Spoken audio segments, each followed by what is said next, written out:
VOA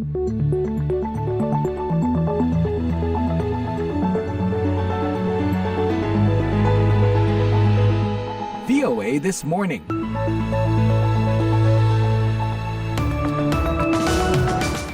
Selamat pagi pendengar, apa kabar? Inilah VOA This Morning di hari Selasa 28 Mei 2024. Masih bersama saya Eva Masrieva dan Nyi Bimana. Nih pasangan setia, kami siap duet maut hari ini. Kami mengudara langsung dari Studio 17 VOA Siaran Indonesia di Washington DC. Dan untuk Anda yang kemarin-kemarin sempat tanya bagaimana kondisi badai di sebagian Amerika, saya bisa sampaikan kalau di ibu kota alhamdulillah aman nih. Badai yang berkecamuk itu dan sedikitnya ada 11 orang yang meninggal kemarin itu terjadi di bagian Midwest, jadi di Texas, Oklahoma, Arkansas. Sementara kami masih alhamdulillah selamat begitu. Doa yang sama juga untuk teman-teman di Parigi Mutong, Sulawesi Tengah dan Tanggamus, Lampung yang kabarnya juga pagi ini sedang diselimuti hujan sangat lebat. Nah, banyak laporan sudah kami siapkan untuk Anda pagi ini, termasuk soal kecaman luas pada Israel setelah melancarkan serangan udara ke kamp pengungsi di Rafah Minggu malam kemarin.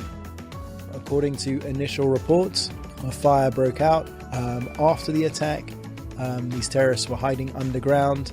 Sementara di Indonesia, meskipun penerimaan negara lesu, APBN kita ternyata masih surplus. Terima kasih untuk Anda para pembayar pajak.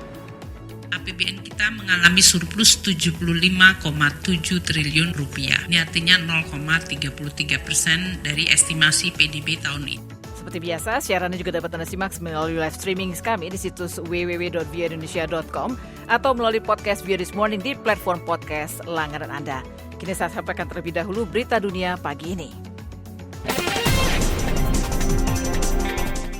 Pendengar, Presiden Amerika Joe Biden menandai Memorial Day atau Hari Pahlawan hari ini dengan janji bahwa negara akan melanjutkan pekerjaan para pejuang bangsa untuk menciptakan persatuan yang lebih sempurna yang untuknya mereka hidup dan untuknya pula mereka mati. We gather at this sacred place at this solemn moment to remember, to honor the sacrifice of the hundreds of thousands of women and men who've given their lives. Saat memberikan sambutan dalam upacara peringatan di Taman Makam Nasional Arlington, Biden mengatakan setiap generasi harus memastikan bahwa pengorbanan para pahlawan tidak akan sia-sia. Ditambahkannya, pada hari ini kita berkumpul lagi untuk merenung, mengingat dan yang terpenting berkomitmen kembali pada masa depan yang telah diperjuangkan, yang berlandaskan pada kebebasan, demokrasi, kesempatan, dan kesetaraan, bukan hanya untuk sebagian orang, tapi untuk semua. Sebelum upacara dimulai, Biden yang didampingi oleh Wakil Presiden Kamala Harris dan Menteri Pertahanan Lloyd Austin juga meletakkan karangan bunga di makam prajurit tak dikenal. Perdana Menteri Israel Benjamin Netanyahu pada hari Senin mengakui adanya kegagalan teknis dalam tanda petik setelah sebuah serangan udara Israel menewaskan puluhan orang di kota Rafah, selatan Gaza. Dalam pidato di hadapan parlemen Israel yang dikenal sebagai Knesset, Netanyahu mengatakan pihaknya akan melakukan penyelidikan terhadap serangan yang terjadi Minggu malam itu.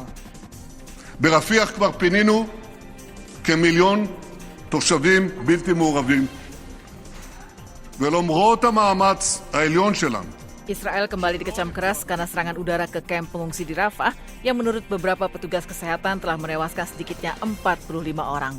Sebagian korban tewas adalah pengungsi yang tinggal di dalam tenda yang dilalap api.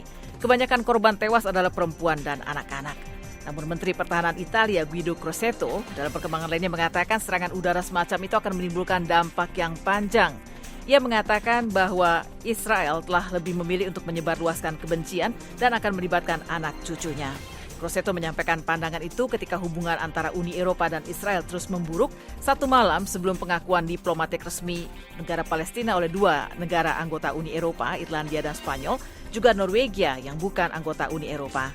Spanyol bahkan bersikeras mempertimbangkan sanksi terhadap Israel yang masih terus melanjutkan serangan yang memakan korban jiwa di kota Rafah di selatan Gaza. Media pemerintah Jepang melaporkan sebuah roket Korea Utara yang membawa satelit mata-mata kedua meledak di udara pada hari Senin setelah negara-negara tetangganya menegur dengan keras rencana peluncuran roket itu. Kantor Perdana Menteri Jepang mengeluarkan peringatan rudal di Pulau Okinawa setelah Korea Utara meluncurkan roket itu, namun kemudian mencabut peringatan tersebut. Kepala Sekretaris Kabinet Jepang Yoshimasa Hayashi dalam konferensi pers tak lama setelah peluncuran roket Korea Utara mengatakan benda itu telah menghilang di atas Laut Kuning. 衛星打ち上げを目的とする弾道ミサイル技術を使用した発射を強行しましたが Korea Utara memberitahu pasukan penjaga pantai Jepang tentang rencana peluncuran roket satelit itu dengan memberikan peringatan waspada di perairan antara semenanjung Korea dan Tiongkok dan juga di sebelah timur Pulau Luzon di Filipina. Mereka mengindikasikan peluncuran akan dilakukan antara tanggal 27 Mei hingga 3 Juni. Puluhan peternak sapi perah dari seluruh Eropa pada hari Senin berdemonstrasi di Brussels untuk menuntut harga dan pendapatan yang adil. Protes ini diadakan saat berlangsungnya pertemuan para menteri pertanian Eropa. Para peternak sapi perah Eropa juga membawa puluhan sapi untuk berjalan-jalan di Brussels menuntut harga susu yang adil. Para peternak dan Dewan Susu Eropa ingin agar Uni Eropa menetapkan perlindungan harga produksi susu untuk mencegah harga pasar turun di bawah biaya. Peternak sapi perah Denmark Finn Petersen mengatakan dia ingin dapat menjual peternakannya satu hari nanti, namun sayangnya saat ini prospek keuangan sangat suram. Dari Mesir dilaporkan sebuah pengadilan banding mengukuhkan hukuman 1 tahun penjara terhadap politisi kelompok oposisi Ahmad Al-Tantawi yang ditangkap di dalam gedung pengadilan. Tantawi semula berharap dapat mencalonkan diri melawan Presiden Abdel Fattah el-Sisi dalam pemilu Desember 2023 lalu. Tapi ia keburu ditangkap dan dinyatakan bersalah melakukan kecurangan kampanye pemilu pada bulan Februari. Berbicara pada kantor berita Prancis AFP, pengacara Tantawi Nabeh El Ganagi mengatakan hukumannya pada saat itu ditangguhkan dengan jaminan hingga banding hari ini. Dan Tantawi langsung ditangkap segera setelah keputusan diumumkan. The Materia Misdemeanor Court juga menguatkan hukuman pada 22 anggota tim kampanye Tantawi, termasuk direkturnya Muhammad Abdul Deyar. Tantawi menurut pihak berwenang telah menghambat upayanya mengumpulkan dukungan yang diperlukan untuk mencalonkan diri dalam pemilu presiden dengan berbagai dalih.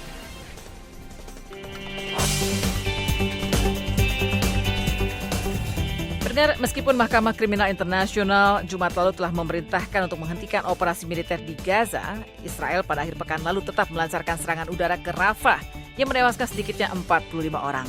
Israel beralasan serangan ke kamp pengungsian itu dimaksudkan untuk menyasar 2 komandan Hamas yang bertanggung jawab atas sejumlah serangan di tepi barat dan Gaza.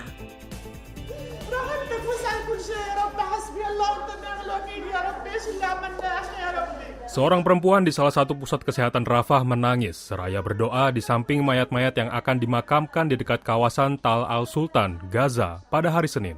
Petugas medis Palestina dan Kementerian Kesehatan Gaza mengatakan serangan udara Israel yang menghantam kamp pengungsian di Rafah pada Minggu malam menewaskan sedikitnya 45 orang dan melukai puluhan orang lainnya. Sebagian besar adalah perempuan dan anak-anak.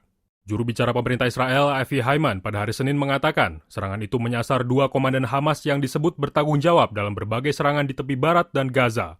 Ditambahkannya, pihaknya akan menyelidiki serangan tersebut jika investigasi itu diperlukan.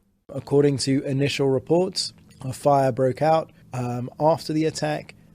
These terrorists were hiding underground. Menurut laporan awal, terjadi kebakaran setelah serangan tersebut. Para teroris ini bersembunyi di bawah tanah dan tampaknya ada korban sipil. Kami sedang menyelidiki hal ini. Saya katakan kematian warga sipil jelas sangat buruk. Setiap korban jiwa, korban sipil adalah hal serius dan mengerikan. Serangan itu terjadi 2 hari setelah Mahkamah Kriminal Internasional atau ICJ memerintahkan Israel untuk mengakhiri serangan militernya di Rafah. Lokasi pengungsian lebih dari setengah populasi Gaza yang berjumlah 2,3 juta jiwa sebelum serangan Israel pada awal bulan ini. Presiden Turki Recep Tayyip Erdogan mengutuk serangan Israel itu dengan menyebutnya sebagai sebuah kejahatan perang dan genosida karena menarget kamp pengungsian Rafah yang telah dinyatakan sebagai zona aman oleh Israel sendiri. Netanyahu ve cinayet şebekesi Filistinli halkının kahramanca direnişini kıramadıkça semakin lama Netanyahu dan jaringan pembunuhnya gagal mematahkan perlawanan heroik rakyat Palestina, semakin ia terdesak ke sudut negaranya mencoba memperpanjang umur politiknya dengan menumpahkan lebih banyak darah.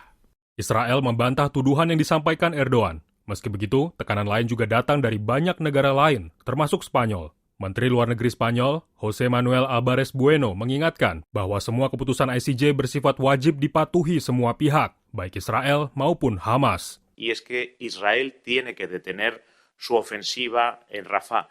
De la misma forma, Israel harus menghentikan serangannya di Rafah dengan cara yang sama dan dengan intensitas yang sama. Kami mengutuk peluncuran roket yang dilakukan oleh Hamas terhadap Israel.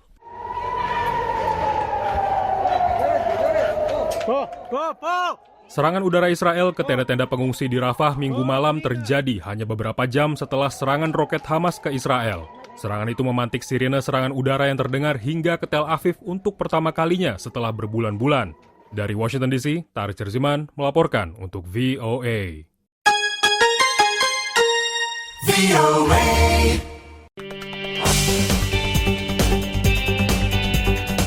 Sementara proses pencarian korban masih berlanjut, Pusat Bencana Nasional Papua Nugini mengatakan jumlah warga yang terkubur tanah longsor di Desa Yambali, Provinsi Enga, mencapai 2.000 jiwa.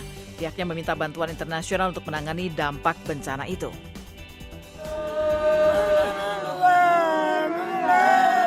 Evid Kambu, seorang warga di Papua Nugini, kehilangan 18 anggota keluarganya akibat bencana longsor besar yang melanda Desa Yambali, daerah terpencil di utara negara itu pada Jumat.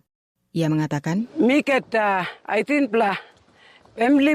ada 18 anggota keluarga saya yang terkubur di bawah puing-puing dan tanah tempat saya berdiri ini, dan masih banyak lagi anggota keluarga di desa ini yang tidak bisa saya hitung.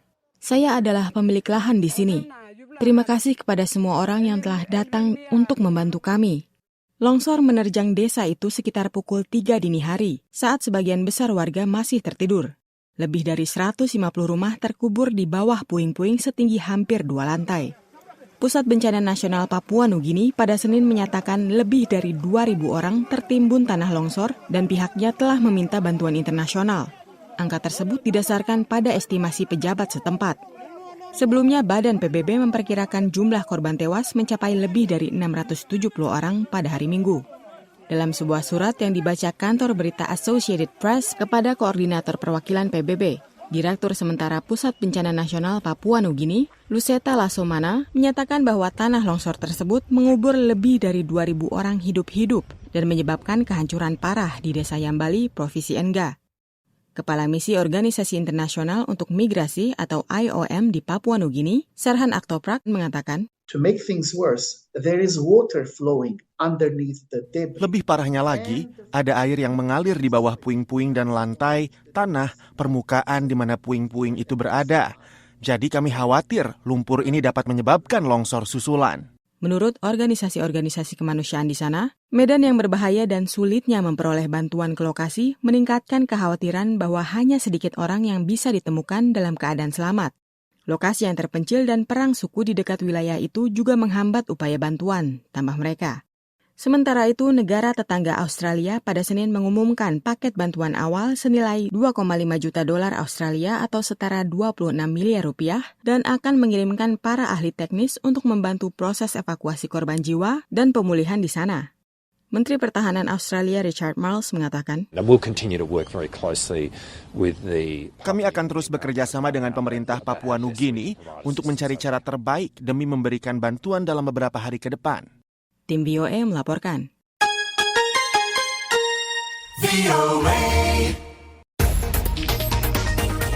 Dan kini kita ke Indonesia. Ini berkat Anda nih yang suka bayar pajak. Memang harus bayar pajak kita. Jadi kendati penerimaan negara lesu, ternyata kinerja APBN hingga 30 April 2024 masih mencatat surplus 75,7 triliun rupiah.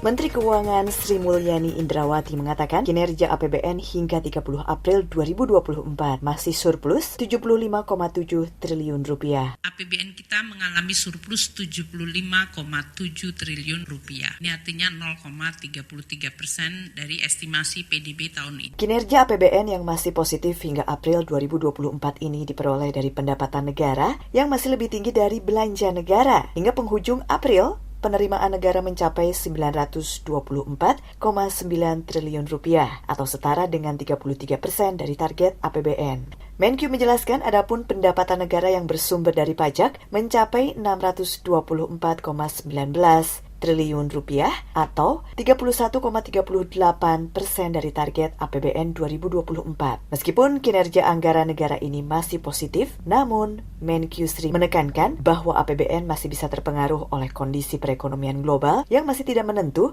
dan kondisi geopolitik yang belum mereda. Ia mencontohkan perang di Gaza yang kembali memanas setelah masuknya pasukan Israel ke Rafah. Juga perang dagang Amerika dan Tiongkok. Kedua hal ini ditengarai berdampak cukup besar. Berbagai berita menunjukkan bahwa fragmentasi dan breaking down dari world rule atau hukum-hukum global itu terjadi dan dampaknya nanti pasti akan sangat besar di dalam perekonomian global. Dari mulai rantai pasok global akan makin rentan seperti penerapan tarif 4 kali lipat dari Amerika terhadap RRT.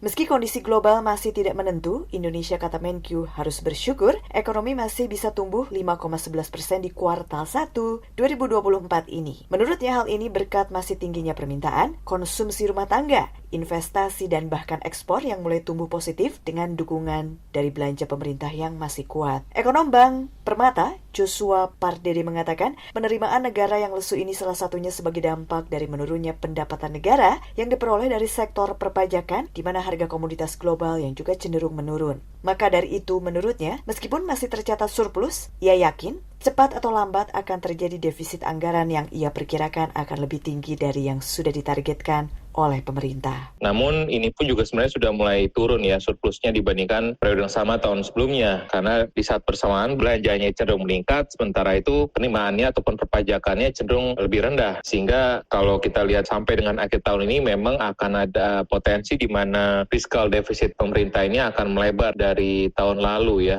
Dari Jakarta, Gita Intan melaporkan untuk VOA Washington.